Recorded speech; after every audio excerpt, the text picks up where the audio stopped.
Kalah hari kedua, jadi buat para survivor berikan dukungan terbaik kalian di kolom komentar.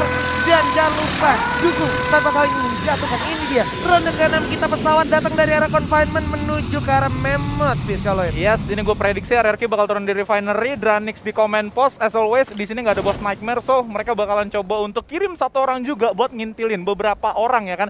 Kalau misalkan di Bifrost ada vision yang terbuka di sana dan ada satu tim yang turun di sana juga, ini bakalan jadi satu early advantage buat tim Dranix itu sendiri ya, karena dia udah berhasil dapetin info nih kalau Bifrost the next rotation kita di sana tuh udah ada orang.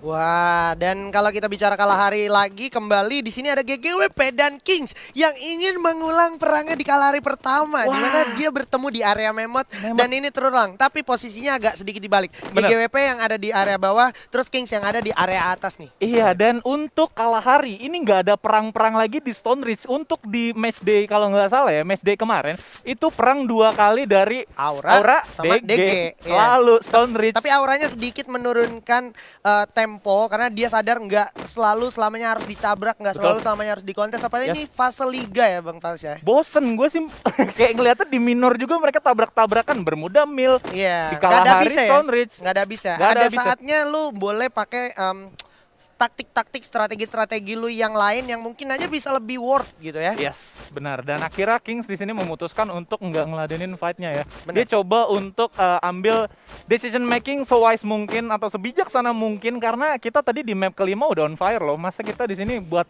nabrakin satu orang high risk, walaupun high risk di sini ya, kita bakalan dapat high return juga. Tapi ini gambling sekali. Betul.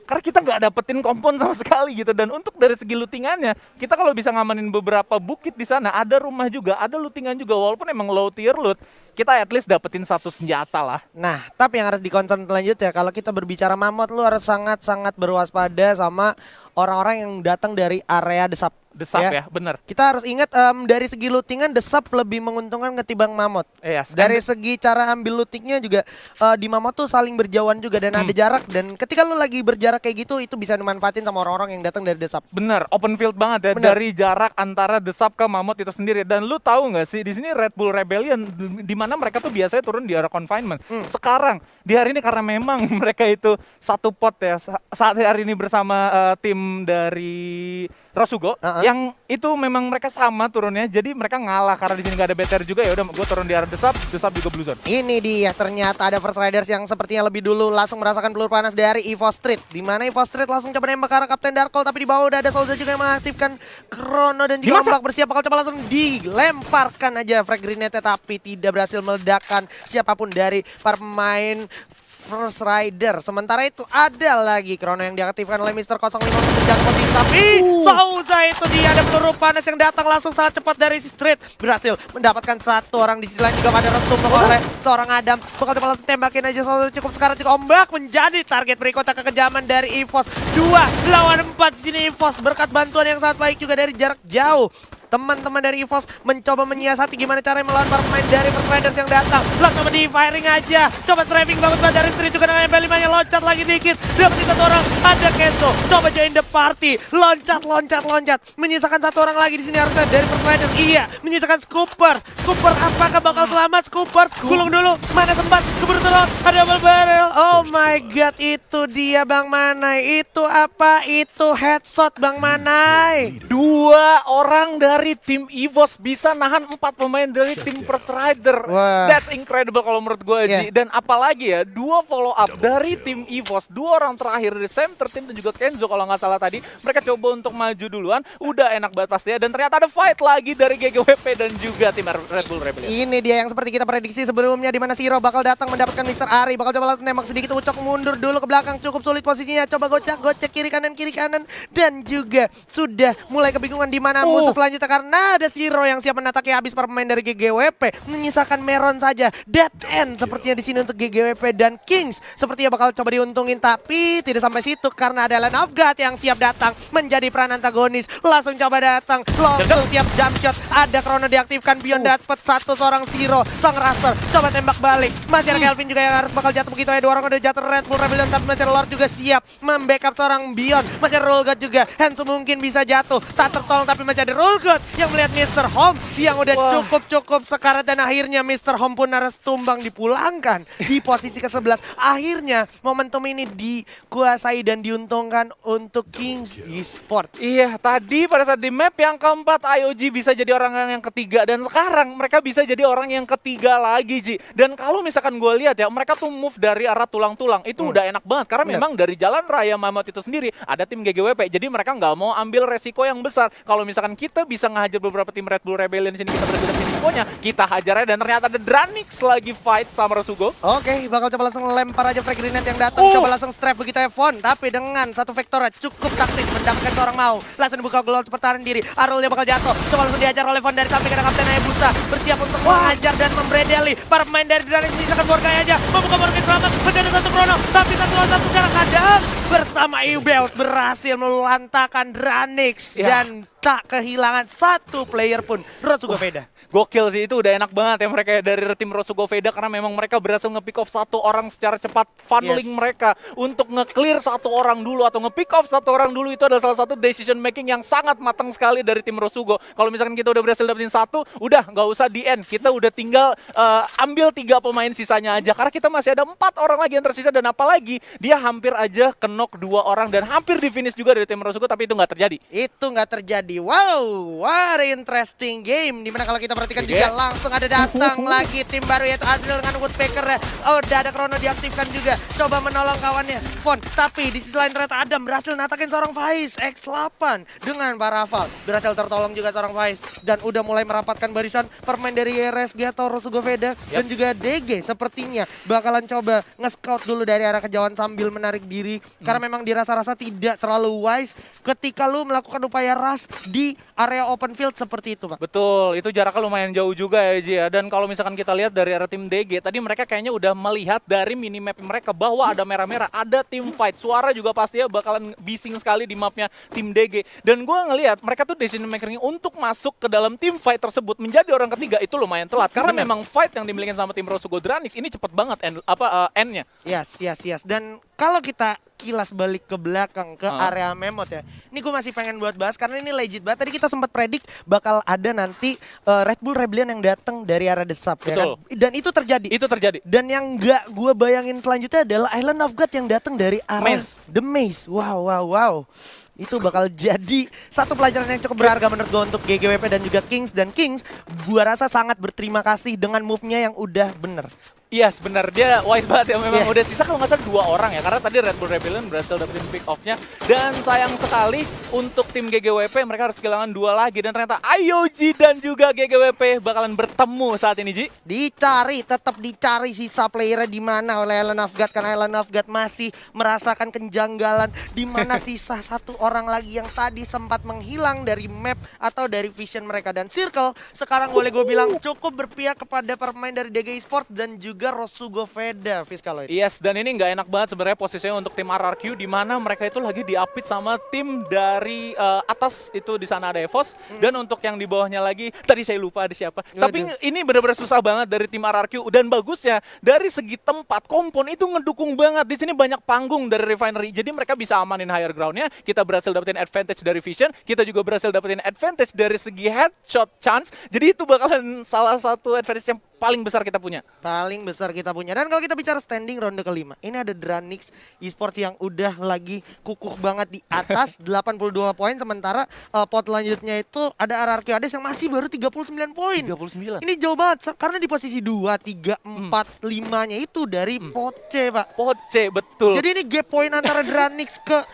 teman-teman dari pot B itu jauh banget, Pak ya. Tapi prediksi gue yang di FF Sport ID itu masih benar. Pot C masih mendominasi. Masih mendominasi. Betul. Pemuncak klasemen kita di pot besar ya. Benar. Oke, dan sekarang ini udah terlihat cukup jelas juga. Masih ada The Prime yang bisa dibilang cukup aman juga ya. Betul, The Prime tadi udah berhasil dapetin beberapa komponen, udah tinggal nyebrang aja karena Refinery sebenarnya mereka nyampe. Tapi wise banget decision making mereka untuk coba turtling dulu di dalam satu rumah ya, bermain pasif aja dulu sedikit ya kan. Yes, ini di Bayfront ya. Ya. Benar-benar mantap juga bisa gue bilang. Jadi bisa dibilang ini kalau seandainya dia tetap hold kayak gini nggak bakal jadi kerugian. Kenapa? Karena tim yang berpotensi untuk dapetin fight duluan itu emang gue predik kalau nggak EVOS ya Aura nanti ya. Iya benar, karena mereka tuh yang paling deket lah ibaratnya ya. Kalau misalkan The Prime kan di sini mereka cuma ada satu orang doang untuk nge-scouting di sisi belakangnya mereka mungkin. Betul, mereka mau narik pun gue rasa itu komponen masih saling dekat, jadi Masih nggak saling terlalu sulit ya untuk narik ya. Betul.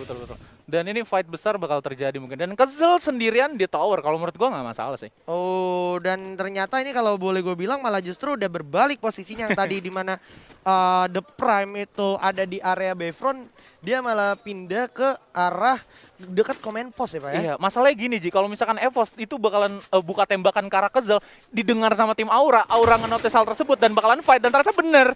Ini bagus, ini bagus. Auranya menghilangkan jejak sampai di mana akhirnya ada Sam 13 yang coba masuk ke dalam di sana, dan Amek di sini siap dengan double car 98-nya. Yang mana kalau kita perhatikan juga ini Circle sangat berpihak ke Island of God dan juga DG Esports yang memang lagi memuncaki punya klasemen juga. Betul, mereka udah berhasil ngamanin next circle-nya, dan kalau misalkan gue lihat juga Aura di sini udah ada move untuk pulang juga. Gue entah kenapa mereka memutuskan untuk pulang ya, padahal mereka ini tadi yang penasaran duluan Ji terhadap EVOS. Yes. Ini kayak semua tim yang lagi ada di luar zona ini bakal kayak kalau menang jadi bara, kalah jadi debu. Udah. Menang jadi bara, kalah jadi debu ya? Iya, jadi benar-benar nggak terlalu menguntungkan secara keseluruhan. Karena dari segi circle, lu bakalan tersenggal-senggal, terseok-seok, terjadi penumpukan juga di luar circle-nya. Yes. Dan itu gue yakin banget nih tim sekelas FFML Divisi 1 nggak bakal membiarkan orang masuk ke dalam zona dengan nyaman. Dengan nyaman, betul. Apalagi dari tim DG IOG nih udah siap nih buat nutup jalan masuk teman-teman kita yang lagi ada di luar dari circle. Dan apalagi circle itu tuh narik Ji. Iya. Jadi dia harusnya udah nge-notice kita harus pilih kompon yang mana buat ngebegal beberapa pemain yang coba buat masuk, ya kan? Betul. Dan kalau kita perhatiin dari secara map juga tadi, IOG udah bener-bener nyisir map area bawah. Betul. Bahkan sampai Stone Ridge tadi. Stone Ridge, yes. Stone Ridge juga udah disisir karena tadi ada DG juga yang sempat dari sana. Karena dia ngejar GGWP tadi, Pak. Betul, jadi IOG ngurusin di area Mammoth Desap, ya kan? Dan ini bertemu masih ada satu orang Meron, di mana O'Connor ternyata berhasil dapetin satu orang Why Not, dan Kezel berhasil dapetin Mr. 05 dan GGWP harus posisi ke-8. RRQ Hades harus mengerjakan PR-nya secara cepat karena Circle juga tak bisa bertoleransi lagi, di mana di belakang ada Island of God Beyond di sana. Dan Pac-Man menjadi orang pertama yang kehilangan setengah darahnya. Sudah ada hujan peluru yang cukup membabi buta dari arah depan dan tidak terlalu terdeteksi. Sementara dari samping ada Heyu juga yang lari-lari. Heyu bakal coba tembak dulu dengan M60 dengan Kapten Legalota. Ada Dick yang berhasil selamat, nggak kena semua pelurunya yang datang, tapi ternyata udah membagi dua posisi. Kezel dan juga Limzi agak sedikit kesel karena susah banget masuk zona. Ada Limzi juga yang bersuara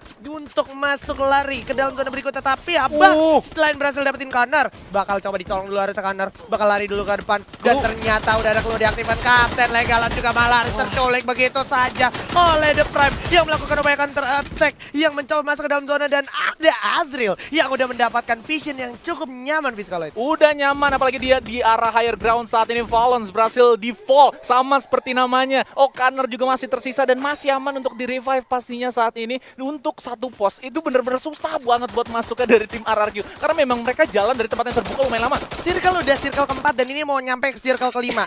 Orang yang ada di paling pojok itu adalah kawanan dari tim DG Esports, nggak punya chance dibokong atau di backstep. Jadi ini tinggal gimana para pemain dari RSG dan juga Island of God fight, dimana EVOS pun harus posisi ke-7.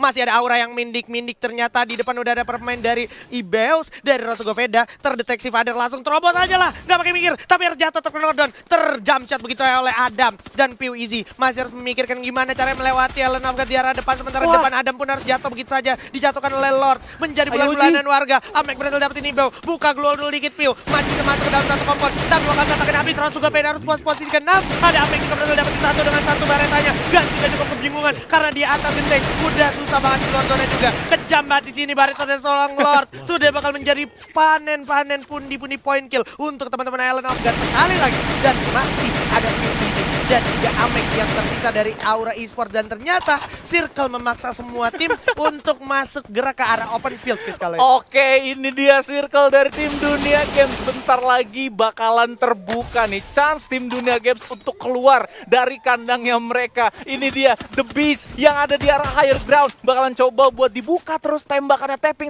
dari tim IOG juga tadi berhasil melakukan pick off, dan ini dia RRQ kena M79 dong.